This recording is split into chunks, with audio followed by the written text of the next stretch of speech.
RW. Assalamualaikum warahmatullahi wabarakatuh. Polsek. Kemudian bagaimana unek panjenengan sebagai jadi tidak terkait dengan bukan anak cekel, itu anak luar dari desa cekel.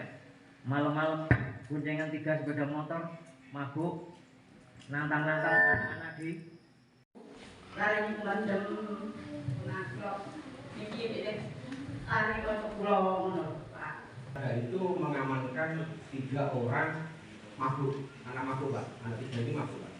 Keadilan bahwa keadilan dari penterangkaan anak-anak kami yang sebetulnya awalnya mereka itu kan mengamankan orang anak-anak yang membuat rusuh di kampung, diamankan di Pak Kasum malam takbiran itu. Setelah itu ada pemanggilan dari ada pelaporan dari jadi ini kita minta keadilan dari Kapolres bahwa kita minta keadilan ini ditegakkan. Kan 5 orang, 3 orang wajib lapor. Jadi 8 Pak ya? 8 ya. Kejadiannya itu malam hari raya pertama. Tanggal 21. Di malam Jumat itu jam 3 pagi. Itu kejadian awalnya. Penjemputan kemarin hari apa itu? Ya, penjemput kemarin. Saya nggak hafal tanggalnya. Ya, kita memang ingin dibebaskan karena anak-anak kami tidak bersalah. Mereka awalnya itu kan mengamankan dari korban. Kapopo, saya ikhlas kalau saya sendiri yang disalahkan. Tapi saya yakin saya berupaya. Sementara dalam rangka penyidikan karena yang 3 dari 8 orang ini sudah keluar dengan wajib lapor. Jadi sementara ini belum masih dalam proses penyidikan. Tapi masih sudah diamankan Pak ya? Yang 5 itu sudah diamankan Pak ya? Ya harapannya ini segera selesai Mas dengan mediasi. Tidak ditahan. Terkait dengan tahan kan kita bukan tidak memiliki kewenangan, tapi harapan kita sendiri kan mediasi. Tentunya kami dalam menangani perkara harus ada laporan. Tidak ujuk-ujuk kita menangani perkara tidak ada laporan polisi. Dan ketika ada laporan polisi pasti akan kita tindak lanjuti. Tidak mungkin tidak kita tindak lanjuti. Karena kami punya kode etik, punya disiplin yang harus kita jaga. Kemudian yang perlu kami sampaikan kepada Bapak dan Ibu sekalian, ya, kami tidak membahas terkait dengan kronologis kejadian, karena itu adalah bukan ranah yang perlu kita sampaikan di sini, karena kami punya kode etik. Nanti ranahnya di proses pengadilan. Jadi terkait dengan laporan polisi yang dilaporkan oleh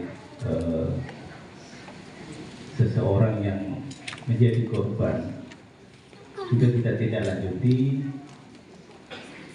Proses penanganan perkara sampai dengan sekarang ini kami penyidik ya berdasarkan alat bukti yang cukup, ada keterangan saksi ya, saksi-saksi, kemudian ada surat.